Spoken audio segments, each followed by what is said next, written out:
એક હિન્દુ યુવતી અને એક સગીરાને બે સગા વિધર્મી ભાઈઓ થકી ગુજરાત બહાર ભગાડી લઈ જવાનો ષડયંત્ર આખો હતો। જો કે પોલીસની સતર્કતાથી ગણતરીના કલાકોની અંદર જ એ વિધર્મી બંને સગા ભાઈઓને પકડી લેવામાં આવ્યા। તો આ લવ જેહાદ ષડયંત્રની પાછળ કોનું હતું ફંડિંગ અને ક્યાં હતી મોડસ ઓપરેન્ડી, જોઈએ આ ખાસ અહેવાલમાં।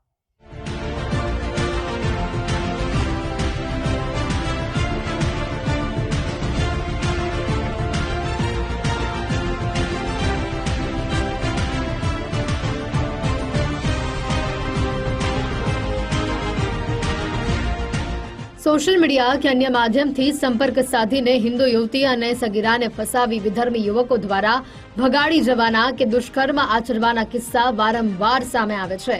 મોટાભાગના કિસ્સાઓમાં હિન્દુ નામ ધારણ કરીને અસલી ઓળખ છુપાવી લગ્નની લાલચ આપી જાળમાં ફસાવવામાં આવે છે।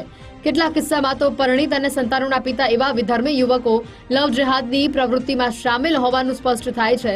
આવો જ એક કિસ્સો ભાવનગરના ઉમરાળા પંથકમાંથી સામે આવ્યો છે। ઉમરાળા વિસ્તારની બે યુવતીઓનું મધરાત્રે અપહરણ કરવામાં આવ્યું। બે વિધર્મી ભાઈઓએ હિન્દુ યુવતીઓને ગુજરાત બહાર ભગાડી જવાનો પ્લાન હતો। આ વિધર્મી યુવકો સણોસરા નજીક ગઢુલા ગામના રહેવાસી છે। આ બનાવ અંગે પીડિત પરિવારે ઉમરાળા પોલીસ સ્ટેશને ફરિયાદ નોંધાવી। Bhavnagar local crime branch special operation ગ્રુપની સાથે જ ઉમરાળા અને બરવાળા પોલીસ એક્શનમાં આવી। આ સંયુક્ત ટીમે ટેકનિકલ સર્વેલન્સ અને માનવ બાતમીના આધારે ત્વરિત તપાસ હાથ ધરી અને 3 કલાકમાં જ બંને હિન્દુ યુવતીઓને વિધર્મીના ચુંગલમાંથી મુક્ત કરાવી। ઉમરાળા પોલીસે કરેલી પૂછપરછમાં એક યુવતી અને બીજી સગીર હોવાની જાણકારી મળી, જ્યારે ભગાડી જવાનો પ્રયાસ કરનાર બે સગા ભાઈ મહેબૂબ પઠાણ અને મુસ્તફા પઠાણની ધરપકડ કરવામાં આવી છે।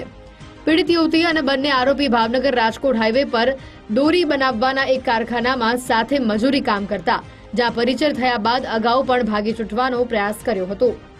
અને જે અફેર છે એ હિન્દુ ધર્મના હતા અને જેની ઉપર આક્ષેપ હતો, આક્ષેપિત જે છે એ મુસ્લિમ ધર્મના હતા। એના કારણે આની સંવેદનશીલતા વધી જવાના કારણે તાત્કાલિક ધોરણે એમની શોધખોળ હાથ ધરવામાં આવી।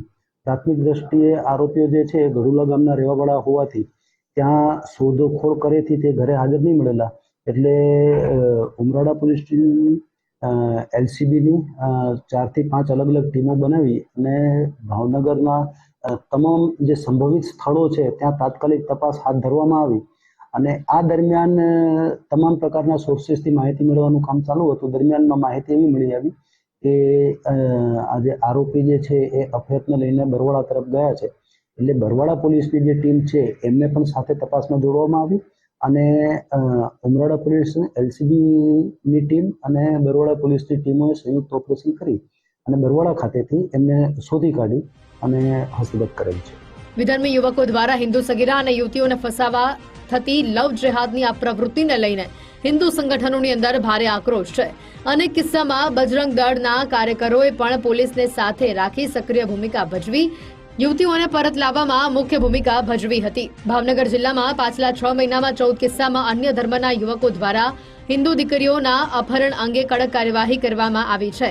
આ બંને વિધર્મી પાછળ કોઈ સંગઠન કે ફંડિંગ જવાબદાર હોવાની આશંકા પણ નકારી શકાય તેમ નથી। રાજકોટ હાઈવે ઉપર હરેશભાઈ કરીને એમનું એક દોરીનું કારખાનું છે, એના ઉપર જે દીકરીઓ છે એ પણ ત્યાં મજૂરી કામ કરતા હતા અને જે આરોપી છે એ પણ મજૂરી કામ કરતા હતા।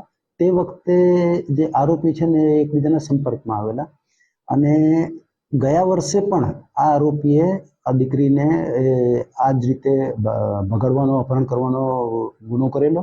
એ બાબતે ગયા વર્ષે ઉમરાળા પોલીસ સ્ટેશનમાં પણ ગુનો દાખલ થયેલો।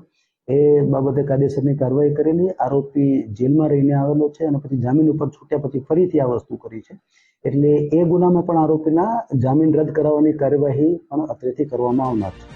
ઉમરાળા પોલીસે મહેબૂબ પઠાણ અને મુસ્તફા પઠાણ હિન્દુ યુવતીઓને ભગાડીને ક્યાં લઈ જવાના હતા, શું હિન્દુ યુવતી અને સગીરાને અન્ય કોઈને સોંપવાનો પ્લાન હતો, આ સહિતના મુદ્દે આરોપીઓની પૂછપરછ દરમિયાન સ્ફોટક ખુલાસા થઈ શકે છે। જયદીપ પરમાર સાથે ગુજરાત ફર્સ્ટ, ભાવનગર।